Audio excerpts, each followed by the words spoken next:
बड़ा सवाल है, चांद पर कैसे बसेगी इंसानों की बस्ती?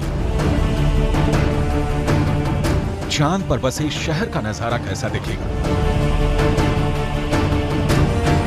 क्या चांद की जमीन पर भी धरती जैसी फसल लहराएगी? क्या चांद की धरती पर खेती मुमकिन है?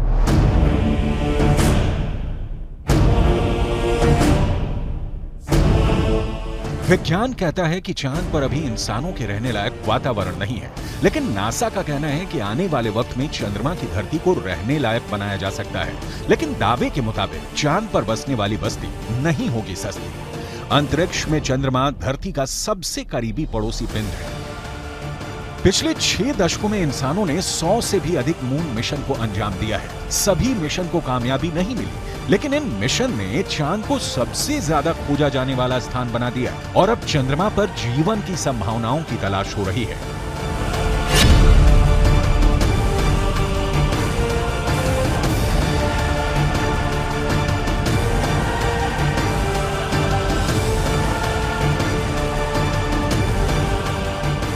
अभी तक चंद्रमा से जुड़ी कई हैरान कर देने वाली जानकारियां सामने आई हैं। दावा किया जाता है कि चंद्रमा की मिट्टी में कई तरह के खनिज हैं। चांद की सतह पर पानी होने के भी सबूत मिल चुके हैं। वैज्ञानिकों का मानना है कि चांद पर जीवन के सबूत भी मिल सकते हैं।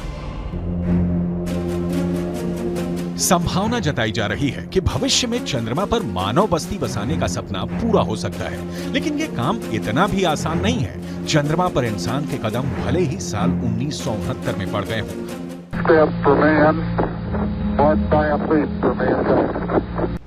लेकिन कड़वी सच्चाई ये भी है कि 1972 के बाद से किसी भी अंतरिक्ष यात्री ने चांद पर कदम नहीं रखा। जब से इंसान ने चांद पर कदम रखा है, तभी से वहां इंसानी बस्ती बसाने की चर्चा चल रही है। 1972 से अभी तक 51 सालों में कई मून मिशन भेजे गए और उससे जो जानकारी हासिल हुई, उसके बाद से अब चांद पर मानव बस्ती का सपना जल्द आसान हो सकता है, लेकिन ये बहुत अधिक खर्चीला भी हो सकता है। क्योंकि अगर चंद्रमा पर कॉलोनी शुरू करने के लिए धरती से सामान भेजने होंगे तो ये काफी महंगा साबित होगा।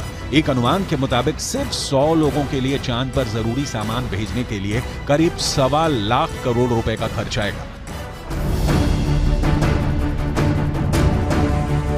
ऐसे में अगर चांद पर इंसान को रहने लायक बस्ती बसानी है तो सबसे पहले रोटी, कपड़ा और मकान जैसी बुनियादी जरूरतों को पूरा करना होगा, जिसमें सांस लेने के लिए हवा, पीने के लिए पानी, पेट भरने के लिए खाना, हवा के दबाव से लैस रहने लायक जगह और रोशनी के लिए बिजली जरूरी होगी। दावा है कि इनमें से ज्यादातर जरूरतों को चांद से ही पूरा किया जा सकता है। चंद्रयान 1 की मदद से चांद पर पानी होने की पुष्टि हो चुकी है। पानी की खोज के बाद इसरो अब चांद पर जमी बर्फ का विश्लेषण करने में जुटा है। चांद की सतह की बनावट को समझने में लगा है। नासा के मुताबिक चांद के दक्षिणी ध्रुव पर बर्फ है। बर्फ के साथ साथ वहां दूसरे प्राकृतिक संसाधन भी हो सकते हैं। साल 1998 में नासा ने मून मिशन के तहत ये बताया था कि दक्षिणी ध्रुव पर हाइड्रोजन है। नासा का दावा है कि अधिक मात्रा में हाइड्रोजन होने की वजह से वहां बर्फ होने की संभावना है। इसके अलावा चांद के दक्षिणी ध्रुव पर बड़े बड़े पहाड़ और कई गड्ढे हैं। ज्यादातर गड्ढे ऐसे हैं जहां अरबों साल से अंधेरा है। अमेरिका के नासा के मुताबिक घुप अंधेरे के बीच यहां बर्फ का जमाव हो सकता है।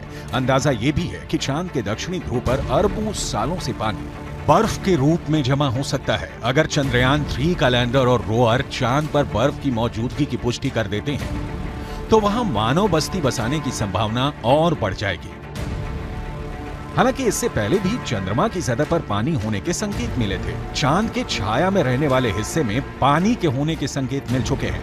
वैज्ञानिकों को चांद के उस हिस्से में पानी होने के साक्ष्य भी मिले हैं जहां सूर्य का सीधा प्रकाश पड़ता है। ऐसे में अगर चंद्रयान 3 चांद के दक्षिणी ध्रुव पर पर्याप्त बर्फ होने की पुष्टि कर देता है तो चांद की सतह पर मौजूद बर्फीले पानी से इंसानों की बस्ती और चंद्रमा पर अर्थव्यवस्था के लिए आधार को तैयार करने में मददगार साबित हो सकती है। आइए रसायन विज्ञान की भाषा में समझ लेते हैं कि ये कैसे मुमकिन हो सकता है।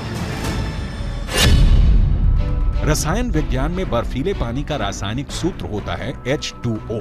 पानी एक एक अणु में हाइड्रोजन और ऑक्सीजन 2:1 के अनुपात में मौजूद होता है, यानी पानी के एक अणु को हाइड्रोजन और ऑक्सीजन में तोड़ा जा सकता है। H2O equals H2 plus O2, यानी पानी की मौजूदगी में चांद पर सांस लेने के लिए ऑक्सीजन बनाना आसान है। वहीं पानी से हाइड्रोजन और ऑक्सीजन को अलग करके ईंधन के तौर पर इस्तेमाल कर सकेंगे। साथ ही साथ पानी से चांद पर बिजली भी तैयार की जा सकती है।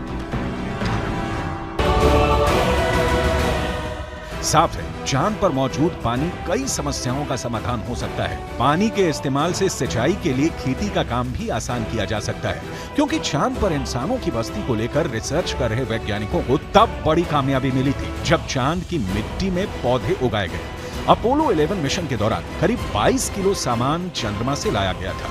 इसमें तकरीबन 50 चांद के चट्टानों के टुकड़े और चांद की मिट्टी शामिल थी। शोधकर्ताओं को इस बात का बिल्कुल भी अंदाजा नहीं था कि चांद की धूल भरी मिट्टी में कुछ उग भी सकता है या नहीं। उन्होंने इसे एक प्रयोग के तौर पर लिया कि अगर अगली पीढ़ी में कोई चांद पर जाता है तो वहां पर कुछ उगा सकता है।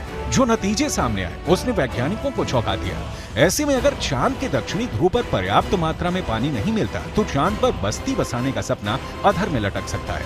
यानी चांद पर सस्ती बस्ती बसाने में चंद्रयान 3 बहुत बड़ा रोल निभाने वाला है, जिसकी शुरुआत चंद्रमा के दक्षिणी ध्रुव पर भारत के धमाकेदार दस्तक के साथ हो चुकी है।